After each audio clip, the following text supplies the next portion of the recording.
Charlas Literarias es un espacio para hablar de libros y literatura.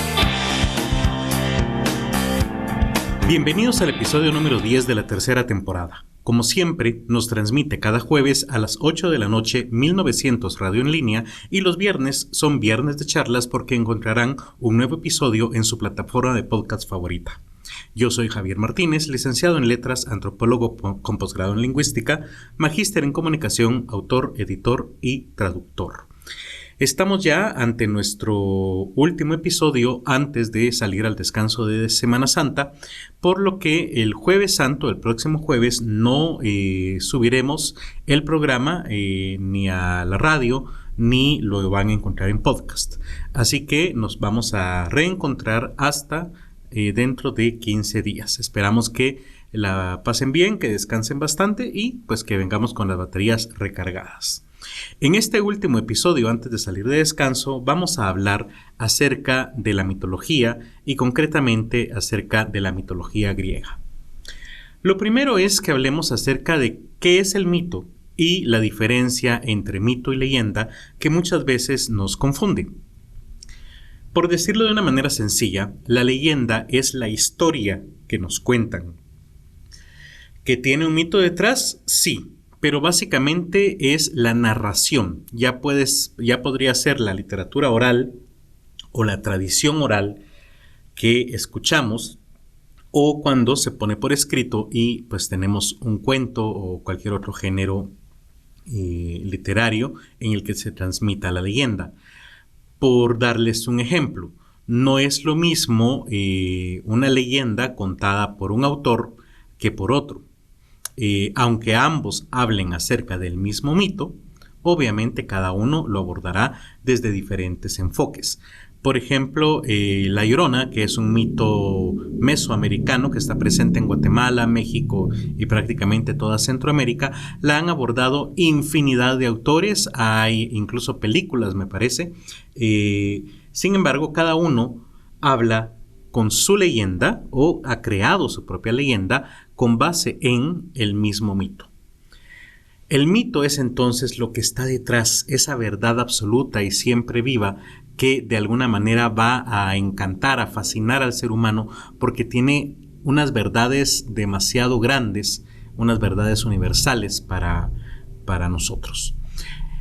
Vamos a hacer un acercamiento desde diferentes autores. Por ejemplo, está el famoso historiador de religiones Mircea Eliade, quien aborda el mito y bueno, tiene obras muy interesantes. Recomiendo ampliamente su lectura. Pero para centrarnos en lo que él nos habla acerca del mito, nos dice que el mito es sagrado y se considera verdad. Esto es importante. Para nosotros podría resultar absurdo el mito de otra cultura, pero resulta que nuestros mitos, que son igual de absurdos, por así decirlo, nos parecen totalmente coherentes, lógicos y que explican verdades obvias cuando los mitos de otras culturas o ajenos nos resultan un poco tontos.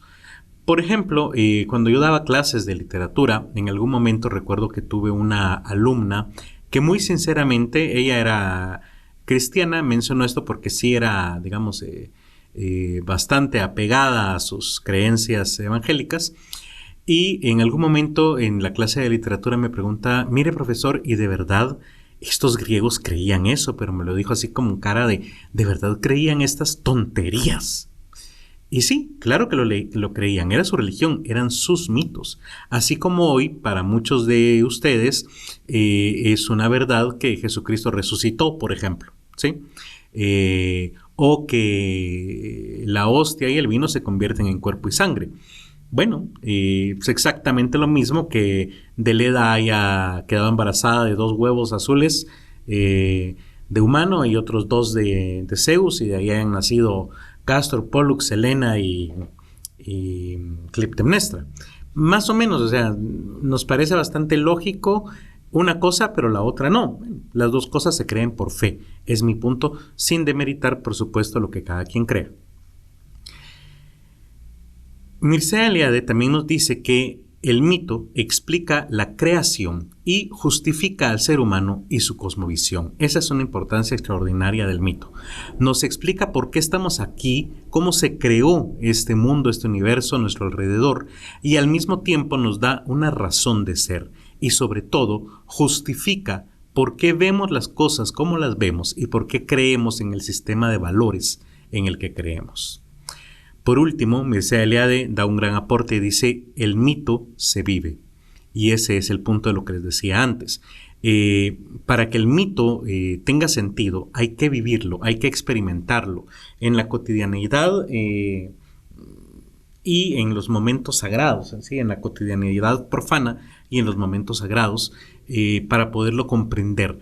El mito viéndolo desde fuera, desde lejos, no tiene sentido. Únicamente lo va a tener cuando convivimos con él, o al menos dentro de una realidad donde este mito tiene sentido y es compartido por muchas otras personas.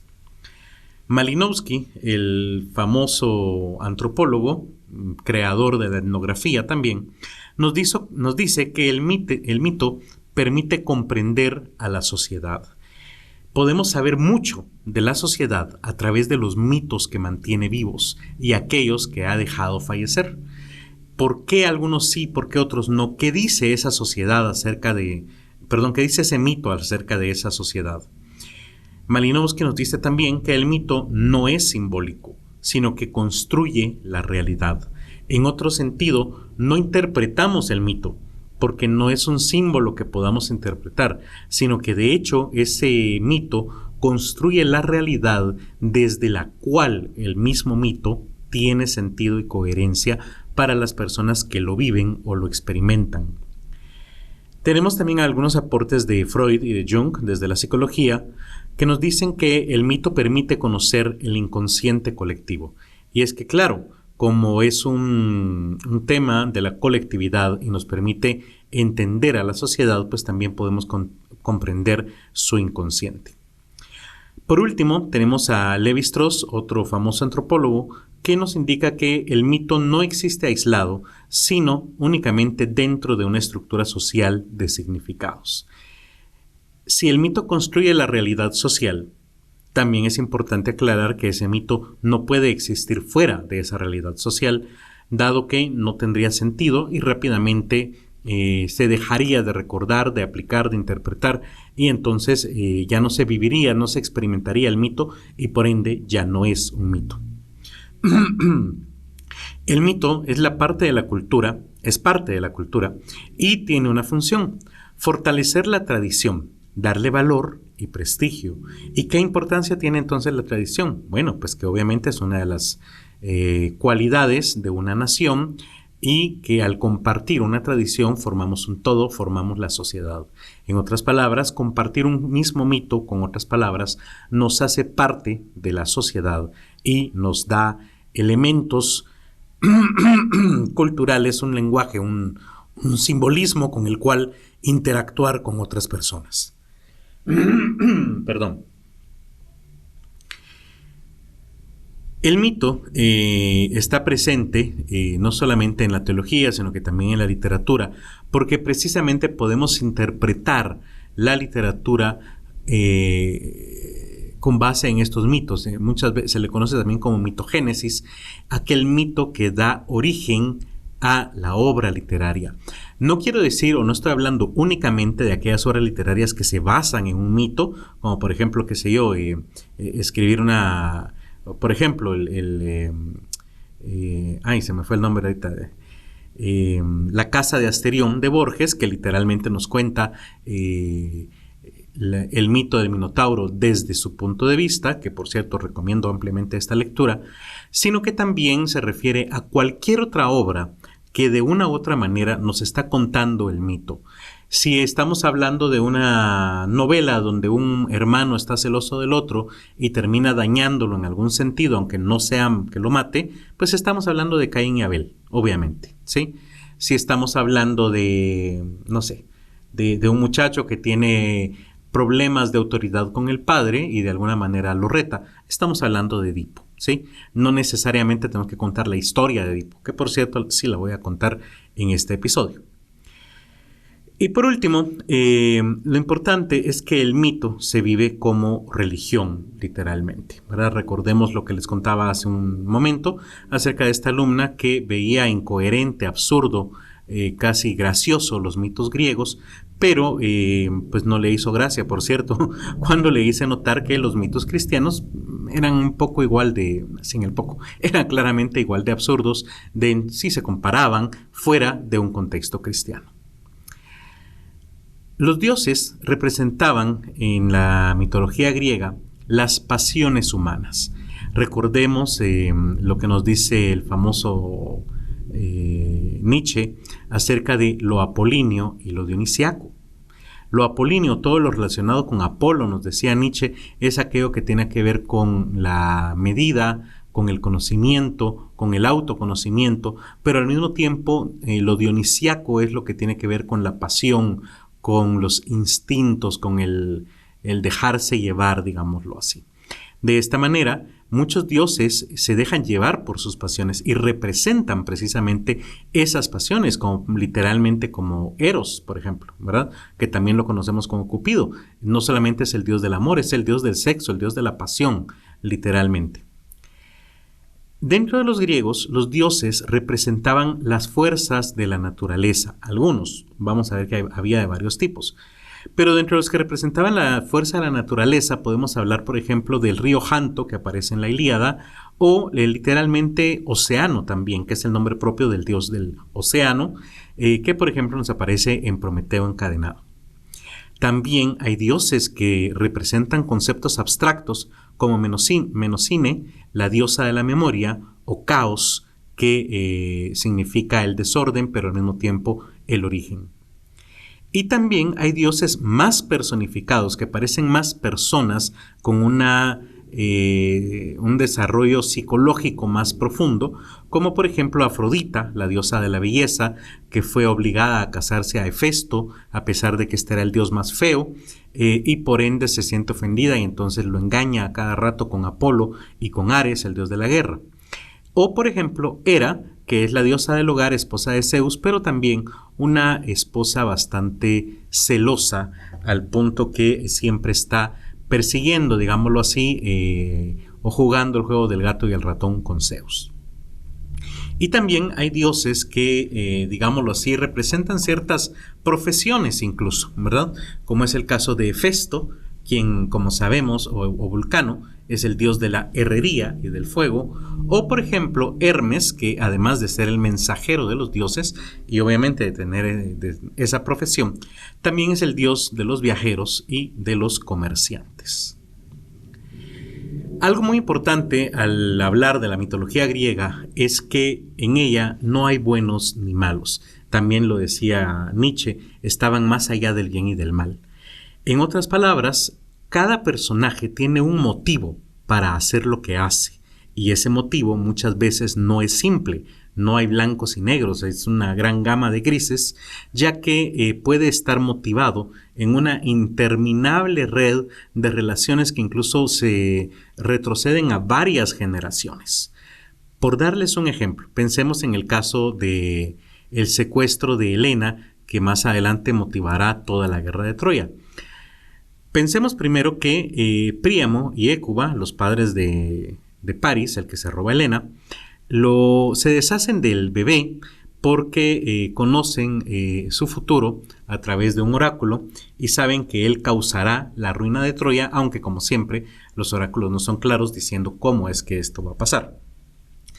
Por lo tanto, París crece como pastor y ahí como pastor es casi al azar elegido por Zeus para resolver el problema de la manzana de la discordia. ¿Cuál era ese problema? Estaban tres diosas en el Olimpo hablando, eran Hera, la esposa de Zeus, diosa de la casa y del hogar, Afrodita, hija de Zeus, pero diosa de la belleza y del amor, y Atenea, la únicamente hija de Zeus y diosa de la sabiduría y su hija favorita.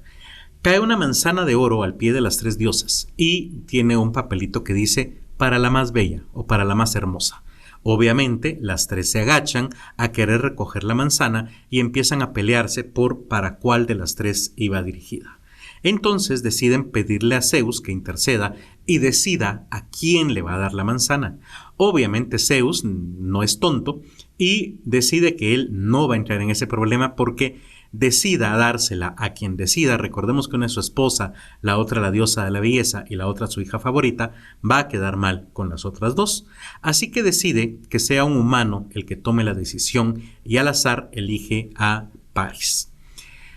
Cada una de las diosas trata de sobornar al humano Paris con diferentes regalos. Hera le ofrece tener una vida larga, una esposa fiel y ser feliz en el matrimonio. Atenea le ofrece convertirlo en el hombre más sabio del mundo. Y Afrodita le ofrece convertirlo en el hombre más guapo y que tendrá a la mujer más hermosa. Obviamente elige a Afrodita y esto va a desencadenar muchas cuestiones más adelante. Luego tenemos, por ejemplo, a la misma Helena, que es hija de Zeus y de Leda, que por cierto Helena termina siendo medio hermana de Clitemnestra, quien a la vez es esposa de Agamenón, que a la vez es hermano de Menelao, y Menelao es el esposo de Helena. Así que estaban emparentados por muchos lados. Pues bien, resulta que Paris regresa a Troya, es reconocido como príncipe y entonces es enviado en una misión a Esparta, el reino de Menelao, para hacer las paces, ya que han pasado años con estos dos reinos en guerra. Ahí conoce a Helena y se enamoran. Aunque esto no queda muy claro, se enamoran, es el destino, son los dioses, es Afrodita cumpliendo su palabra. El punto es que tampoco queda claro en toda la mitología griega si Helena se va con él a propósito. Recordemos que él es el hombre más guapo del mundo. Aunque no lo fuera, Helena es la mujer más hermosa del mundo y se le había prometido a Paris, Afrodita, que la iba a tener, o no sabemos si él la secuestra en contra de su voluntad.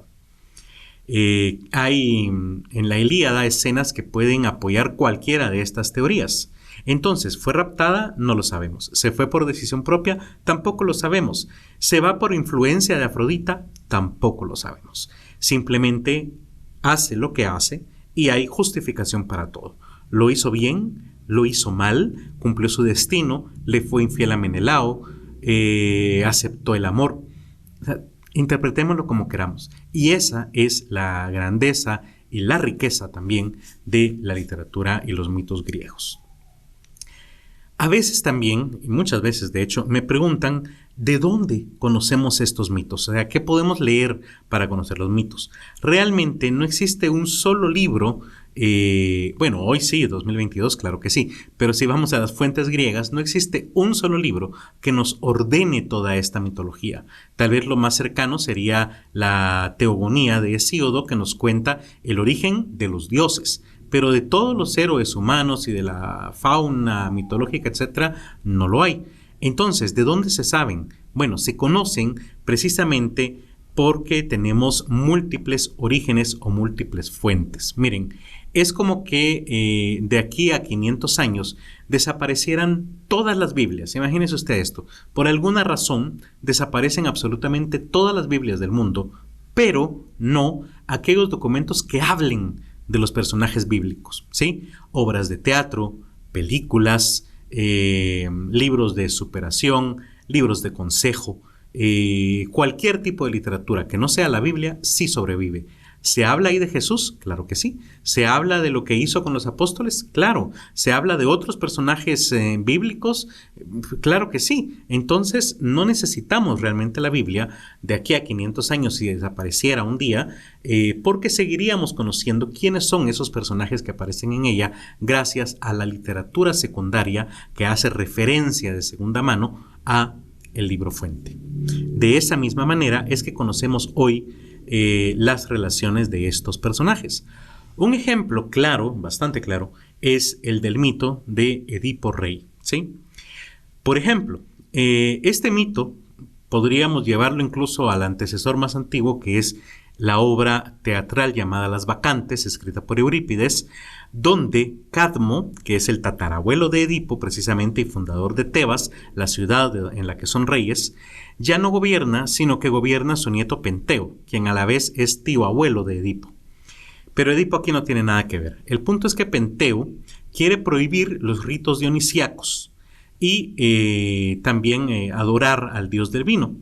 Pues se ha enterado que las mujeres están participando en orgías. Por lo tanto, manda a capturar a un extranjero que anda por ahí en Tebas difundiendo este rito y lo castiga. Pero resulta que ese extranjero es el mismísimo dios Dionisio o Baco. Así que las sacerdotisas, las vacantes de este dios, lo liberan y Dionisio destruye el palacio con un terremoto. Posteriormente, Penteo, por curiosidad, desea ver el rito dionisiaco, así que se disfraza de mujer y llega a presenciarlo, pero lo ve su madre, Ágave, y dentro del rito, pues lo confunde, tiene visiones, y lo confunde con un león y lo mata. Esto genera, de entrada también, una maldición sobre su familia.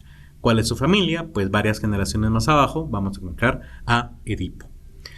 Por otro lado, sin una fuente exacta, o sea, sin que yo les pueda decir esto está en tal obra, pero sí les puedo decir que hay referencias a lo que les voy a contar en la Odisea de Homero y en las Odas de Píndaro.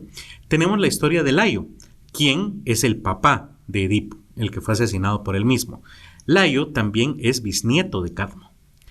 Este se exilia en Pisa y ahí el rey local, que se llama Pélope, le confía a su hijo, que se llama Crisipo, para enseñarle a conducir caballos. Pero Layo se enamora del niño. Aquí no solamente vamos a encontrar este detalle, sino que sí, literalmente es un niño, es un adolescente como de 13 a 15 años. Por lo tanto, Layo lo rapta, lo viola y lo mata, ¿sí? En otras versiones, por supuesto que no es así. Ante esto, obviamente, el rey Pélope maldice a Layo para que su estirpe se extermine a sí misma. Aquí, por cierto, dos curiosidades. Es tan malo el hecho de que Layo haya raptado y violado y matado al niño, como el hecho de que traicionó la confianza y la buena aceptación que tuvo durante su exilio. Que un invitado a una casa respetara las normas y respetara a la persona que lo está ayudando era sumamente importante para los griegos. Y luego ya tenemos la historia de Edipo, en Edipo Rey de Sófocles, la obra de teatro, donde Edipo nombra a su cuñado Creonte para investigar la muerte de su antecesor, el rey Layo, y descubre que fue él el asesino, que Layo es su padre y que su esposa Iocasta resulta ser su madre. Por lo tanto, se autoexilia y se saca los ojos. En otra obra de Sófocles llamado Edipo en Colono, encontramos a Edipo autoexpulsado de Tebas y estando ahí sabe que es en esa ciudad donde morirá. Solamente lo acompaña su hija Antígona y cuando está ahí llega su otra hija, Ismene, para pedirle que intervenga en el enfrentamiento que se lleva a cabo entre sus dos hijos varones, quienes están luchando por la sucesión al trono. Estos, que se llaman Eteocles y Polinices, llegan a ver a Edipo para pedirle que tome un partido o que nombre un sucesor al trono. Edipo se ofende y se enoja al ver que sus hijos no están interesados en su suerte, no están interesados en todo lo que está sufriendo, sino que se están peleando por ver quién hereda el trono, así que los maldice a morir uno a las manos de los otros. Y eso es precisamente lo que nos va a contar Esquilo en también la obra teatral Los 7 contra Tebas. En esta obra se nos cuenta cómo Eteocles y Polinices se enfrentan por la corona tebana. Cada uno tiene grandes aliados y Eteocles cuenta con el apoyo local de Creonte, su tío. Eteocles manda a defender las 7 puertas de ingreso a Tebas y se enfrenta en una de ellas por casualidad con su propio hermano y ambos mueren precisamente en la lucha de esa puerta atravesados por la espada de su contrincante. Así que se cumple la maldición de su padre. Y luego, por último, tenemos la obra titulada Antígona de Sófocles, también obra teatral, donde encontramos que Eteocles y Polinices pues ya murieron y entonces la corona quedó en manos de Creonte, su tío. Antígona regresa a Tebas porque se había quedado en Colono con su papá, pero su papá muere y se enamora de su primo, por si no hubiera bastante incesto ya en la familia, el hijo de Creonte. Creonte entonces, que había sido partidario y luchado a favor de Eteocles, prohíbe enterrar a Polínices, pero Antígona no hace caso y lo entierra. Creonte manda a desenterrarlo y Antígona lo vuelve a enterrar. El pueblo se entera de esto y empiezan a murmurar. Que de al pelo, como es Antígona, la hija del rey anterior, no le caen los castigos que dijeron que le iban a dar, porque tiene cuello, porque es de la familia real, etc. Y entonces Creonte se ve de alguna manera obligado a demostrar que los castigos son iguales para todos. Pero lo que realmente nos está mostrando la obra es un enfrentamiento entre la ley humana y la ley divina.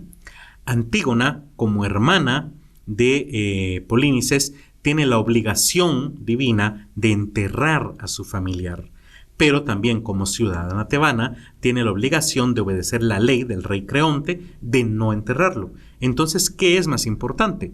Ella lo debate y llega a la conclusión que lo más importante es la ley divina.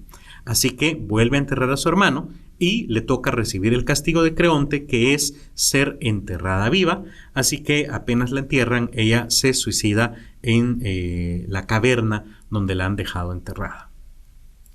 Entonces vemos que el mito de Edipo no solamente lo encontramos en un libro, sino que lo encontramos en varios. Más o menos son 6 o 7 documentos distintos y entre todos nos cuentan entonces, ahora sí, la historia entera de la familia maldita que le llaman algunos o la familia de Edipo, ¿verdad? También es importante recordar que la mitología griega tiene diferentes organizaciones y etapas y momentos. Por ejemplo, están los dioses antiguos, entre los que debemos mencionar a los titanes, que es en sí una raza de dioses, incluso anteriores al dominio de Zeus. De hecho, son contemporáneos de Caos. Y tenemos también que entre esos dioses antiguos, muchos son de los ya mencionados dioses conceptuales, o también dioses de la naturaleza, como Urano, el cielo, o Gea, que representa la tierra, o el mismo Océano, que representa el océano, obviamente. Luego tenemos a toda una generación de dioses nuevos, donde encontramos básicamente a los hijos de Zeus con Hera, así como a los hijos de Zeus con otras mujeres y diosas. Tal es el caso, por ejemplo, de Dionisios, hijo de Zeus y Seleme. ¿Se acuerdan que cuando hablé de Cadmo dije que su nieto no estaba de acuerdo con los ritos a Dionisios? Bueno, esto era porque Dionisios inicialmente no era reconocido como un dios. Y lo que pasó es que fue escondido por Zeus porque Hera había ocasionado la muerte de Semele por celos, al ver que su esposo estaba teniendo relaciones con esta mortal, ¿verdad? Así que Zeus salva al niño, lo guarda en su muslo y una vez termina de formarse, lo saca y lo manda a vivir entre ninfas y sátiros donde esté lejos y protegido de cualquier ataque de celos de Hera hasta que llega a ser un adulto y entonces él exige su lugar en el Olimpo y Zeus le dice que está bien pero que debe ir por el mundo convenciendo a los seres humanos de que lo alaben como un dios. Aquellos pueblos que lo reciben, él les da el regalo del vino y aquellos que no, les da la maldición del alcoholismo y las bacantes llegan a destruir prácticamente el lugar. Las bacantes son sus sacerdotisas, ya que él solo tenía mujeres sacerdotisas. También vale la pena mencionar que hay una amplia fauna mitológica donde vamos a encontrar el Pegaso, precisamente las ninfas, los sátiros, un montón de fauna, como por ejemplo el Minotauro, que es hijo de Fasifae y de Minos, rey de Creta.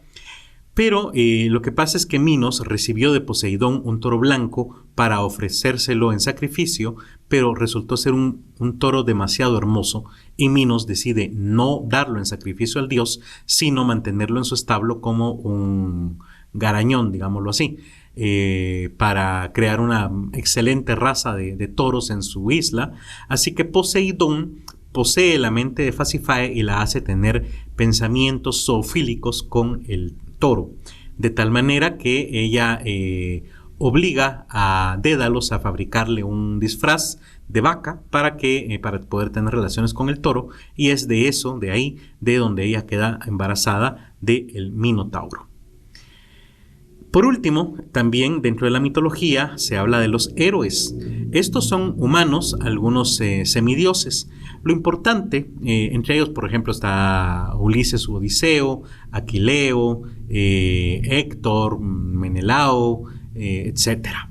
Teseo también, por supuesto. Bueno, pero es importante que reconozcamos que el héroe griego es muy diferente al actual héroe cristiano. ¿Por qué?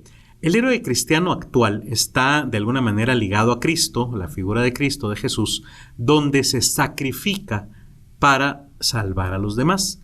Por ende, en nuestra sociedad, la idea de un héroe está asociada, por ejemplo, con aquel policía que arriesga su vida, aquel bombero que se expone al fuego para salvarnos, o el soldado que está dispuesto a dar la vida por defender la patria.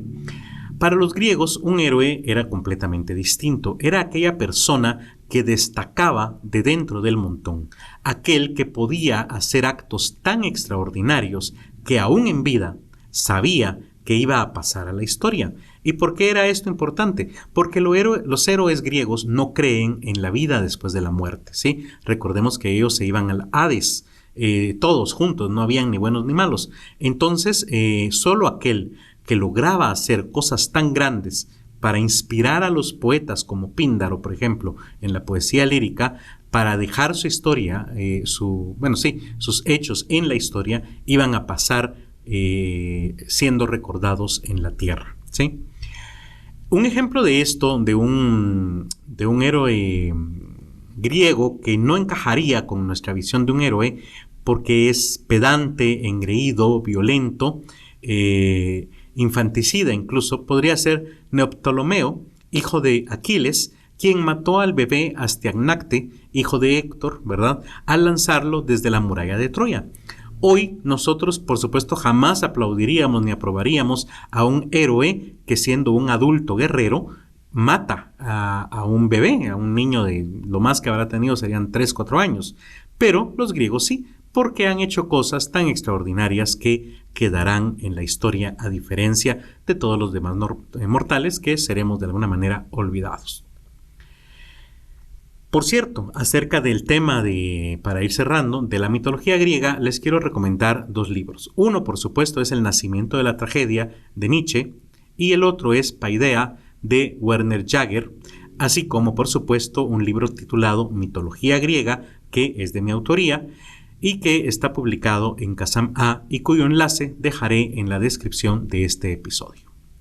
Como saben, mi nombre es Javier Martínez y me encuentran en todas las redes sociales como Pacam, y los invito a seguir a nuestro patrocinador, la editorial Kazam-A, en Twitter, YouTube, Facebook e Instagram. La encontrarán como @Kazam-A con H al final, y si nos quieren apoyar, por favor comenten, compartan este episodio y, por qué no, también compren los libros de la editorial Kazam-A. Nos escuchamos hasta dentro de 15 días, cuando sea un viernes de charlas. Charlas Literarias es producido y grabado en el estudio de la editorial Kazam-A.